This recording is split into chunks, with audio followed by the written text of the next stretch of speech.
আপনিও কি আমার মতো অনেক কিছু পড়েন কিন্তু কিছুই মনে থাকে না বলে মনে হয়? তাহলে এই গল্পটা আপনাকে ইন্সপায়ার করতে পারে। একবার এক শিক্ষকের কাছে তার ছাত্র এসে এই সেম কমপ্লেইনটা করলো। আমি এত কিছু পড়ি, এত বই পড়ি কিন্তু কিছুই তো দিন শেষে মনে থাকে না। লাভ কি এত পড়ে? তখন সেই শিক্ষক একটা বেতের ঝুড়ি নিয়ে আসলেন, যেই ঝুড়িটা দিয়ে তিনি আগে কয়লা এনেছিলেন এবং কয়লার ময়লা পুরোটাতে লেগে আছে। তিনি তার সেই ছাত্রকে বললেন, তুমি এই বেতের ঝুড়িটা দিয়ে নদী থেকে পানি নিয়ে আসো। ছাত্র যখন নদীতে গিয়ে পানি তোলার চেষ্টা করলো, বেতের ঝুড়িতে তো অনেক রকম ছিদ্র থাকে, সব পানি পড়ে যেতে থাকলো। সে বারবার চেষ্টা করলো, বারবার পড়ে যেতে থাকলো। শেষে সে হতাশ হয়ে ফিরে এসে তার মাস্টারকে বলল, কোনোভাবেই তো এই ঝুড়ি দিয়ে পানি আনা সম্ভব না, এটা তো কমপ্লিটলি একটা হতাশাজনক কাজ। তখন সেই টিচার সেই স্টুডেন্টকে বললেন, তুমি একটু ঝুড়ির ভেতরে তাকাও তো, যে ময়লাগুলো ছিল কয়লার, সেই ময়লাগুলো কি এখন আছে? তখন সেই ছাত্র ভিতরে তাকিয়ে দেখলো আসলেই তো ময়লাগুলো তো একদম ধুয়ে চলে গেছে। তখন সেই শিক্ষক বললেন, তোমার যে পড়াশোনা যেটা মনে থাকছে না তুমি বলছো, সেটা এই পানির মতো।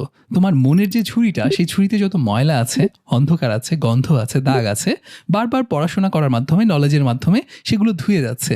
যদি এটা কন্টেইন করতে নাও পারে, যদি তোমার মনে নাও থাকে, তারপরও সাবকনশিয়াস লেয়ারে বা তোমার মনের উপর বা তোমার অন্তরের উপর এই পড়াশোনার একটা প্রভাব রয়েই যাচ্ছে। সো কিছু মনে না থাকলেও হতাশ হওয়ার কিন্তু আসলে কিছু নেই, বরঞ্চ যা আমরা পড়াশোনা করছি সেটা একটা ইফেক্ট আমাদের মনের উপর, আমাদের চরিত্রের উপর, আমাদের হ্যাবিটের উপর পড়বে ইনশাল্লাহ।